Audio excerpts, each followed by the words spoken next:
What's up, everyone? Welcome to the Power Play with CJ. Today we're going to talk about Nashville and Columbus and the differences between Scott Housen and Dave Poyle and how they've won franchises, despite a shoestring budget and, up until a couple years ago, the constant threat of relocation. One of the league's elite, and one, despite having a pretty big budget, is in the doldrums, and we'll talk about that right off the bat. We'll talk about Housen this offseason, goes out and gets James Wisniewski, signs him to a huge contract, and makes a big trade for Jeff Carter, takes on a ton of money, and puts the Blue Jackets into the top 10 in payroll in the NHL.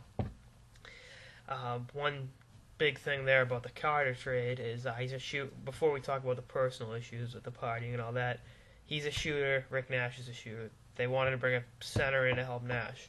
Did anyone really think Carter and Nash were going to gel? I mean, I said it a few times, but in retrospect, I was really just kidding myself. You can't put a shooter and a shooter together. It's like putting, Allen Iverson and Gilbert Arenas out there at the same time for my basketball fans.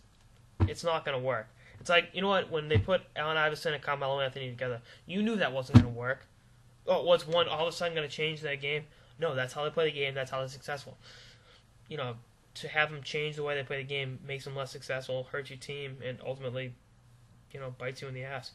But back to, they go out, they get Wisniewski, who's a good NHL defenseman, not a great NHL defenseman. Undersized, has a knack for getting himself suspended. Look at his hit on Seabrook a few years ago.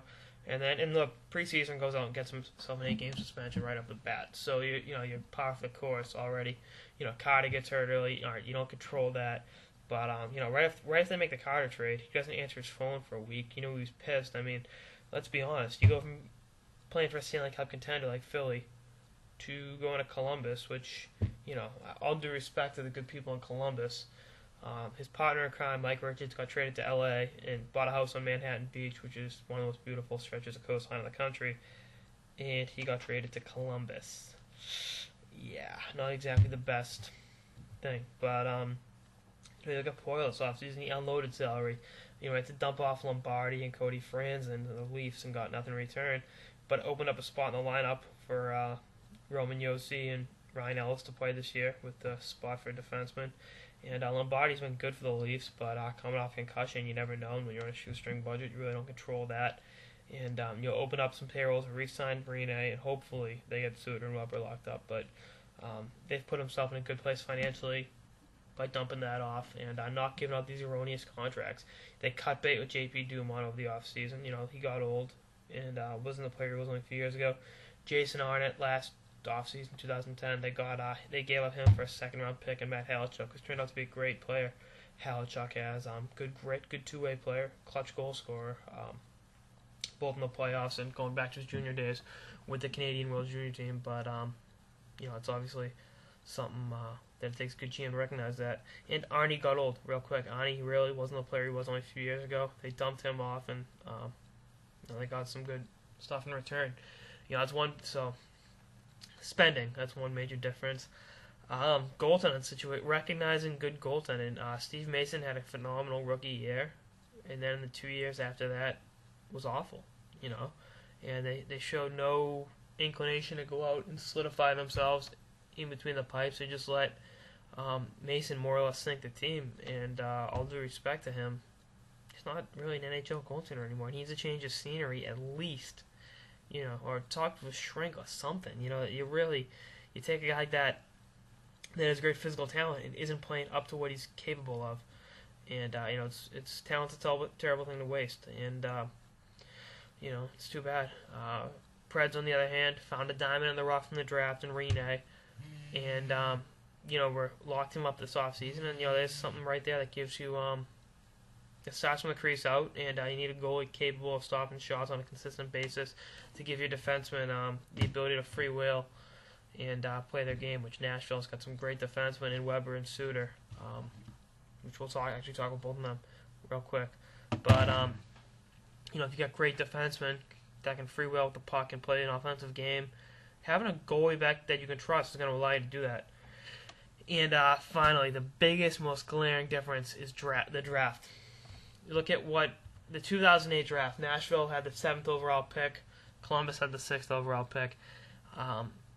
Columbus takes a highly skilled Russian in Nikita Filatov that had a high upside, and the Predators took Colin Wilson, who played a good two-way game and had a great all-around game. The offensive wasn't a pure scorer the way Filatov should be. And Filatov busts in Columbus. Really isn't given a fair chance under Hitchcock. Next year, still nothing. Gets traded to Ottawa, and is back in Russia right now. He only has 4 points in 13 games in the KHL. You need more out of a guy like that. There's a physical talent there, but it's not putting it together. And they could add Colin Wilson, who's playing very, very well lately. Got great plus minus, good two-way acumen, plays the body, and it's just a heart and soul player. He's been a plus player both of his full years in the league. So that's what you want to see. And he's, like I said, great player, great two-way player. They recognize that. He fits great in the Nashville system. And going back even further, 2003, you got Columbus as a 4th overall pick. They take another highly skilled Russian with upside. That's that word again. And Nikolai Zherdev. And he puts up some good offensive numbers, but it's kind of an enigma, and all that isn't really a team player, so to speak. And Nashville takes Ryan Suter, who turns out to be an upper echelon, top pairing defenseman in the National Hockey League. And in that same draft, Nashville grabs Shea Weber. Let's find it. And Kevin Kline, too, right off the bat. And with the 49th pick, and Columbus had the 46th pick. How different is Columbus as a franchise if they grab Weber there? Now, in fairness to the Blue Jackets, no one knew Weber was going to be that great, because otherwise he would have been that 1st overall pick. Defensemen that can hit, fight, and score goals with a 100-mile-plus-an-hour slap shot don't grow on trees. And I mean, if they do, I want to see what that tree is, because it has to be a pretty big tree to support Shea Weber. But I think swinging and missing on draft picks is what's killed them. They gave up a top 10 pick this year to get Carter. That turned out to be Sean Couturier, who's a great two-way young player. I think I should have worded it. And when you swing and miss on draft picks, you set yourself back. And Columbus has dug themselves a hole. I don't think they'll be able to get out of anytime soon. They thought by maybe being in a big. And Columbus is a geographical place. You're gonna have to overpay for free agents. Nashville, you can't. It's an easy city to sell, and there's no state taxes in Tennessee. Kind of like the Miami Heat recruiting LeBron James. You go to the New York Knicks, you get raped with taxes. You come down here, there's no state taxes. It's mathematics 101. But yeah, that's it on my differences between the Columbus Blue Jackets and Nashville Predators. Stay tuned for more episodes throughout the season. Later, guys.